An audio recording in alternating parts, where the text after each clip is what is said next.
ಅತ್ಯಾಚಾರ ಪ್ರಕರಣದಲ್ಲಿ ಜೀವಾವಧಿ ಶಿಕ್ಷೆ ಅನುಭವಿಸ್ತಾ ಇರುವ ಹಾಸನ ಮಾಜಿ ಸಂಸದ ಪ್ರಜ್ವಲ್ ರೇವಣ್ಣ ಪೆರೋಲ್ ನೀಡೋಕೆ ಸಾಧ್ಯ ಇಲ್ಲ ಅಂತ ಕಾರಾಗೃಹ ಇಲಾಖೆ ಹೇಳಿದೆ. ಅವರ ಕುಟುಂಬದವರಿಗೆ ನ್ಯಾಯಾಲಯಕ್ಕೆ ಹೋಗೋ ಸಾಧ್ಯತೆ ಇದೆ ಅಂತಿದ್ದಾರೆ.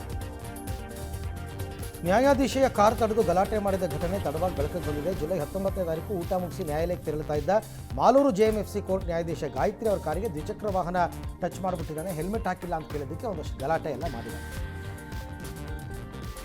ಭೂಮಿ ಹದ ಮಾಡೋಕೆ ಟ್ರ್ಯಾಕ್ಟರ್ ಎತ್ತುಗಳನ್ನು ಬಾಡಿಗೆಗೆ ಪಡೆಯೋಕೆ ಹಣ ಇಲ್ಲದೇನೆ ಹೊಟ್ಟೆಪಾಡಿಗಾಗಿ ಹೆಂಡತಿಯೇ ಎತ್ತಾಗಿ ಉಳುಮೆ ಮಾಡಿರೋ ಘಟನೆ ಬೆಳಗಾವಿ ಜಿಲ್ಲೆ ಚಿಕ್ಕೋಡಿ ತಾಲೂಕಿನ ನಣದಿವಾಡಿ ಗ್ರಾಮದಲ್ಲಿ ಆಗಿರೋದು. ಬೆಂಗಳೂರಿನ ಹೊರಮಾವಿನ ಬೈರುತಿ ಬಂಡೆ ಸಮೀಪ ನೀರಿನ ಟ್ಯಾಂಕ್ ಬೀಳುವ ಸ್ಥಿತಿಯಲ್ಲಿದ್ದರೂ ನಿರ್ಲಕ್ಷ್ಯ ಮಾಡ್ತಾ ಇದ್ದಾರೆ. ಟ್ಯಾಂಕ್ ಕೆಳಗೆ ಸರ್ಕಾರಿ ಶಾಲೆ ಇದೆ. ಟ್ಯಾಂಕ್ ಮೇಲಿಂದ ಮಣ್ಣು ಸಿಮೆಂಟು ಎಲ್ಲ ಬೀಳ್ತಿದೆ. ಯಾವುದೇ ಕ್ಷಣದಲ್ಲಾದರೂ ಟ್ಯಾಂಕ್ ಬೀಳ್ಬೋದು. ಬಟ್ ಯಾರೂ ಇನ್ನೂ ಎಚ್ಚೆತ್ತುಕೊಂಡಿಲ್ಲ. ನವೆಂಬರ್ 17ರಿಂದ 19ರವರೆಗೆ ಬೆಂಗಳೂರಿನಲ್ಲಿ ಟೆಕ್ ಸಮಿಟ್ ನಡೆಯುತ್ತೆ. ಮಾದವರ ಅಂತಾರಾಷ್ಟ್ರೀಯ ಎಕ್ಸಿಬಿಷನ್ ಸೆಂಟರ್ನಲ್ಲಿ 29ನೇ ಟೆಕ್ ಸಮಿಟ್ ನಡೆಯುತ್ತೆ.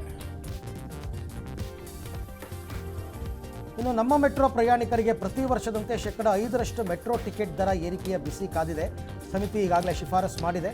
ಆದರೆ BMRCL ಹೊಸ ಮಾದರಿಯಲ್ಲಿ ದರ ಏರಿಕೆ ಮಾಡೋ ಪ್ರಸ್ತಾಪವನ್ನು ಕೇಂದ್ರ ಸರ್ಕಾರಕ್ಕೆ ಸಲ್ಲಿಕೆ ಮಾಡಿದೆ. ಜಕ್ಕೂರಿನಲ್ಲಿರುವಂತಹ ಸರ್ಕಾರಿ ವೈಮಾನಿಕ ತರಬೇತಿ ಶಾಲೆ ಇದೆಯಲ್ಲ, DCM ಪರಮೇಶ್ವರ್ ಅಲ್ಲಿ ಭೇಟಿ ಕೊಟ್ಟರು. 2031ರವರೆಗೆ ವೈಮಾನಿಕ ತರಬೇತಿ ಶಾಲೆಯ ಪರವಾನಗಿಯನ್ನು ನವೀಕರಣ ಮಾಡಿಕೊಟ್ಟಿದ್ದಾರೆ. ಈ ಹಸಿರು ಬಟಾಣಿಯಲ್ಲಿ ಬಣ್ಣ ಬೆರಕೆ ಆಗ್ತಿದೆ ಅಂತ ಮೊದಲೇ ಸುದ್ದಿಯಾಗಿತ್ತು. ಈಗ ಮತ್ತೆ ಅದು ಮೇಲಿಂದ ಮೇಲೆ ಪ್ರೂವ್ ಆಗ್ತಾ ಇದೆ. ಹಾಗಾಗಿ ವಿಷಕಾರಿ ಬಣ್ಣ ಬಳಕೆ ಮಾಡ್ತಿರೋರ ವಿರುದ್ಧ ಕ್ರಮ ತಗೋಬೇಕು ಅನ್ನೋ ಆಗ್ರಹ ಕೇಳಿಬರ್ತಾ ಇದೆ. ಶಿವಾಜಿನಗರದಲ್ಲಿ ಫುಟ್ಪಾತ್ ತೆರವು ಕಾರ್ಯಾಚರಣೆ ವೇಳೆ ಅಧಿಕಾರಿಗಳ ಮೇಲೆ ಹಲ್ಲೆಯಾಗಿತ್ತು. ಹಲ್ಲೆಗೊಳಗಾದ ಅಧಿಕಾರಿಗಳಿಗೆ ಇವತ್ತು ಸಚಿವ ಕೃಷ್ಣ ಬೈರೇಗೌಡರು ಸನ್ಮಾನ ಮಾಡಿದ್ದಾರೆ. ಕಿಡಿಗೇಡಿಗಳಿಗೆ ಹಲ್ಲೆಗೊಳಗಾಗಿದ್ರು ಕೂಡ ತಮ್ಮ ಕರ್ತವ್ಯ ನಿರ್ವಹಿಸಿದಂಥ ಅಧಿಕಾರಿಗಳಿಗೆ ಸನ್ಮಾನ ಮಾಡಿರೋದು.